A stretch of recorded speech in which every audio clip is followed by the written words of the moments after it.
Bonjour à tous. Dimanche 5 février 2023 à 19h30 heure de Paris, la Lune sera à 16 degrés 41 minutes du Lion et le Soleil exactement en face à 16 degrés 41 minutes du Verseau.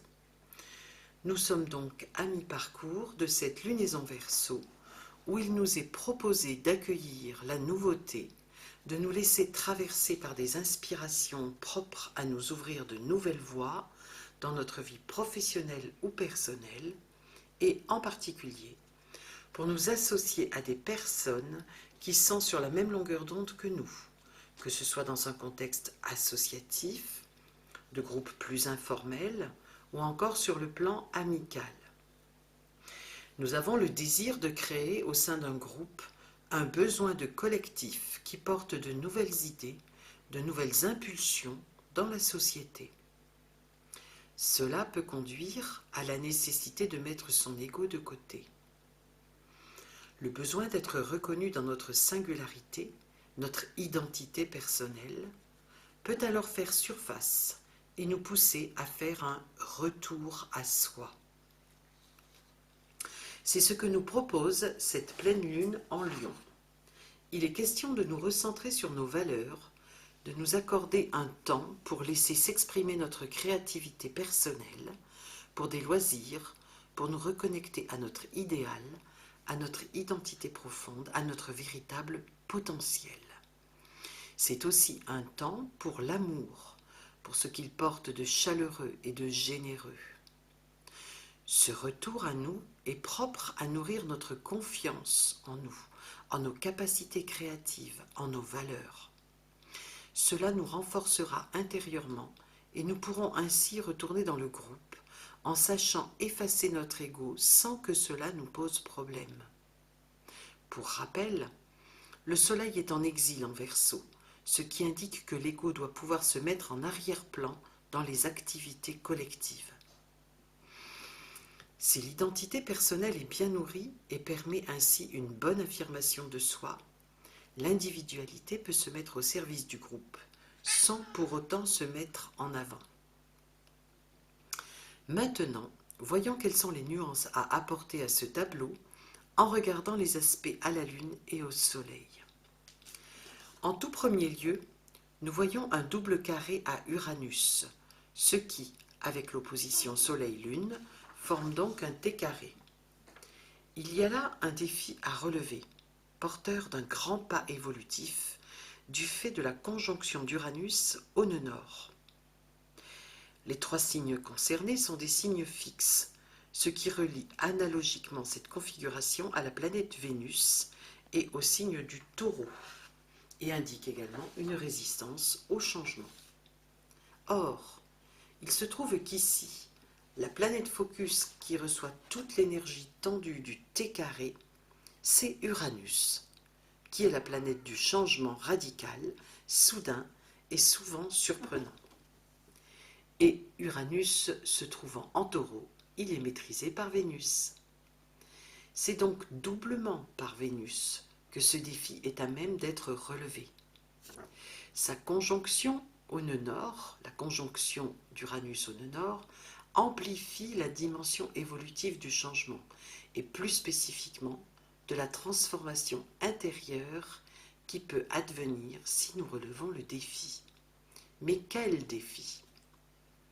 Ici, celui de parvenir à être pleinement nous-mêmes et à exprimer et porter nos valeurs et idéaux personnels véritables au sein d'un groupe en sachant les harmoniser avec ceux des autres membres du groupe et en accordant autant d'importance à tous. Rappelons qu'il est question d'un collectif dont les membres partagent les mêmes valeurs, un même idéal. Et la façon pour y parvenir ici est Vénus, qui est par ailleurs sextile à Uranus et au nœud nord. Une Vénus en Poisson, donc en exaltation, dans les énergies de Neptune, son octave supérieure, qui est lui-même en domicile en Poisson, et en maison 7 pour la France, maison de la relation. Cela signifie que la façon privilégiée de relever le défi d'harmonisation de l'axe Lion-Verseau, qui appelle une transformation particulièrement novatrice dans notre façon de nous relier aux autres, d'aimer et d'exprimer nos valeurs.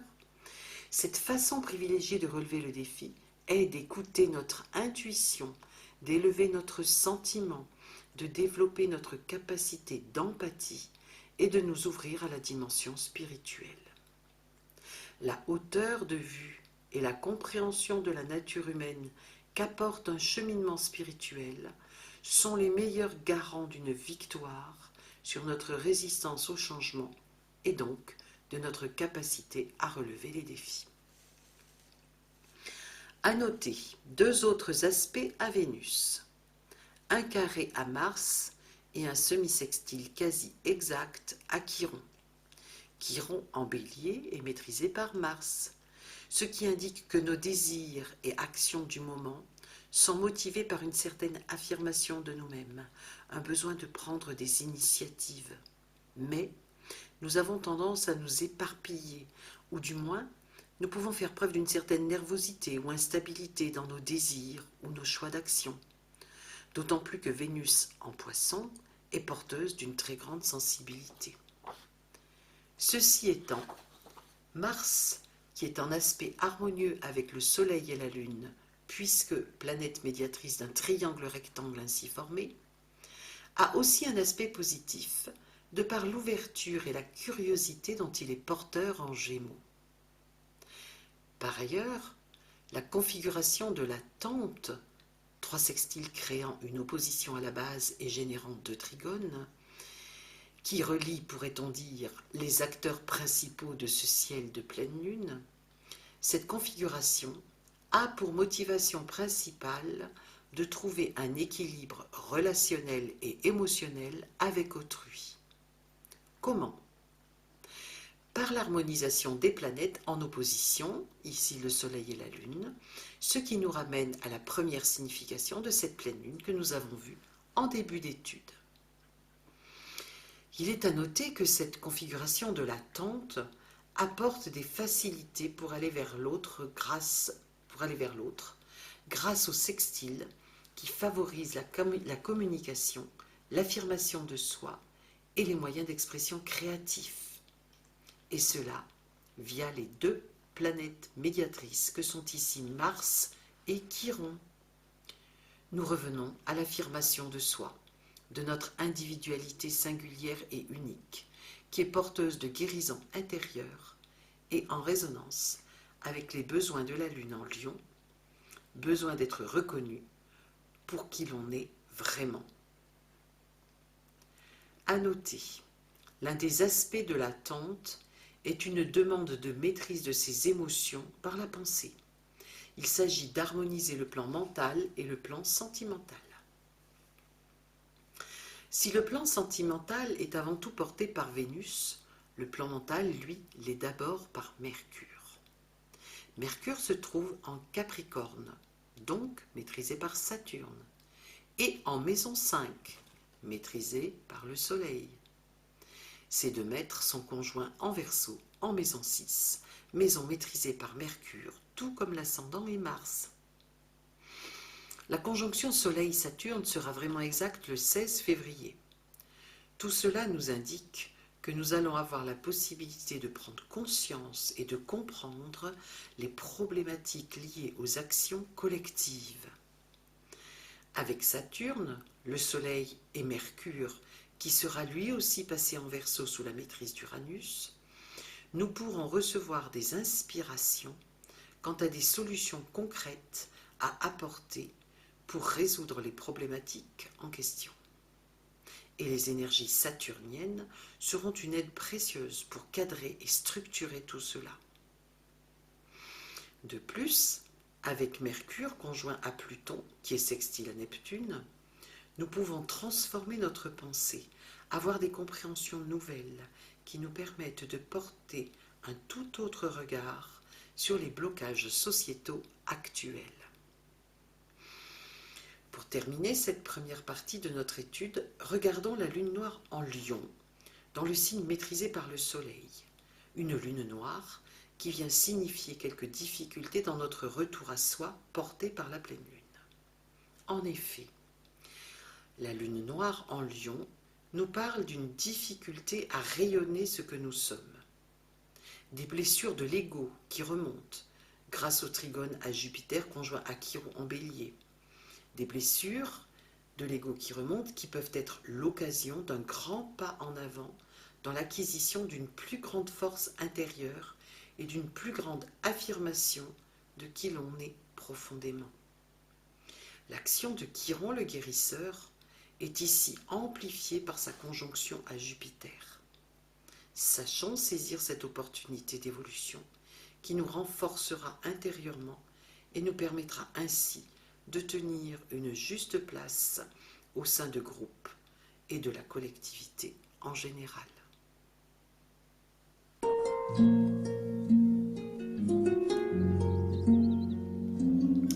Avant de regarder le symbole sapien correspondant à cette pleine lune, je vous propose d'évoquer le principal mythe associé au signe du lion. Il s'agit du premier travail d'Hercule, le lion de Némée. Les caractéristiques de cette première épreuve sont très significatives quant aux qualités que l'on retrouve chez les personnes marquées par le signe du lion, qualités qui, pour cette pleine lune, seront prégnantes. Hercule, Héraclès chez les Grecs, tente de tuer le lion de Némée, tout d'abord en tirant plusieurs flèches. Mais la peau du lion est impénétrable. Puis, Héraclès tente d'écraser la tête du lion du plus violent coup de massue jamais porté. Mais c'est la massue qui se brise. Finalement, c'est dans un combat à main nue qu'Héraclès parvient à vaincre le lion. Sa fierté n'en est que plus grande. Il faut reconnaître que son courage force l'admiration. Fort, courageux, fier, aimant être admiré, ce sont des qualificatifs que nous attribuons naturellement à tous ceux marqués par le signe du lion. Au sujet de la force, il est à noter qu'Héraclès, en revêtant la dépouille de l'animal, montre son pouvoir d'autoprotection. En cela, il agit de la même façon que son père Zeus, qui avait revêtu la peau de la chèvre Amalthée. Par ailleurs, lorsqu'Héraclès arrive dans la clairière où se trouve le lion, le soleil est à son zénith, c'est-à-dire le moment de la journée où il n'y a pas d'ombre. Le soleil est une étoile, et le signe du lion est le seul signe du zodiaque qui a pour maître une étoile et non une planète.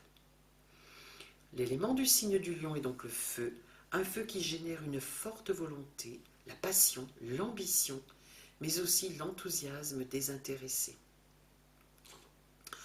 En complément de ce mythe, notons également chez les anciens Grecs Apollon, dieu de la lumière, des arts et de la divination, ainsi que Phaéton, fils d'Hélios, le soleil.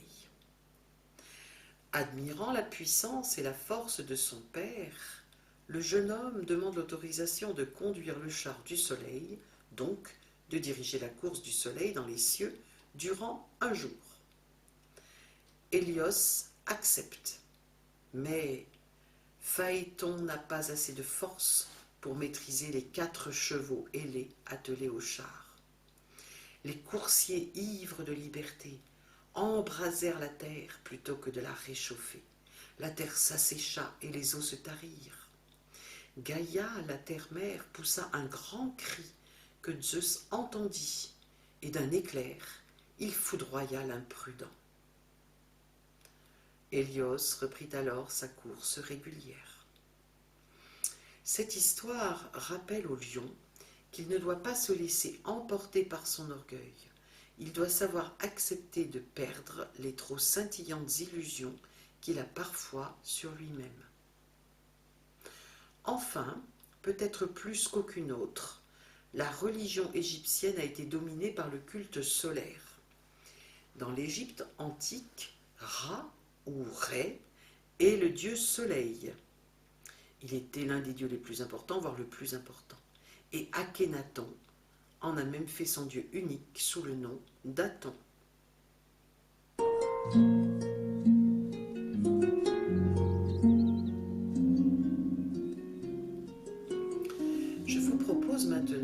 compléter cette étude, de regarder le degré Sabian de cette pleine lune. Pour une position à 16 degrés 41 minutes, nous regardons le 17e degré. Le 17e degré du lion est intitulé « Le cœur des paroissiens entonne des cantiques ». La dominante est le sentiment de solidarité unissant des hommes et des femmes dans leur dévouement à un idéal collectif. L'amitié qui se dégage d'un travail effectué en commun, nécessaire pour assurer sa subsistance et sa sécurité dans un monde dangereux, se voit exaltée lors de rituels périodiques auxquels chacun participe. Il y a partage de valeurs et de croyances communes. Les cantiques reflètent la façon spécifique dont une communauté, si étendue soit-elle, interprète les réalités les plus profondes de l'existence humaine, ainsi que l'aspiration à se forger un idéal. Ce degré illustre la dimension idéale de la solidarité. Ce symbole entre plus particulièrement en résonance avec le thème principal de la lunaison dans sa dimension du « faire ensemble ».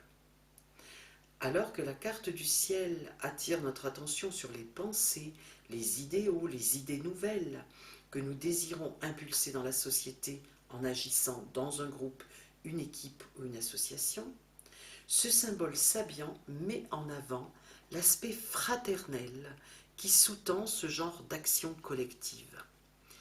Il évoque aussi la dimension spirituelle de par l'image des paroissiens qui entonnent des cantiques, ainsi que par le constat du partage de valeurs et de croyances communes. C'est Vénus et Neptune en Poisson qui trouvent plus particulièrement ici une résonance. Ceci étant, le mot-clé de solidarité et l'aspiration à porter et agir un idéal commun au sein d'une communauté, cela est parfaitement en phase avec les énergies de l'axe Lion-Verseau.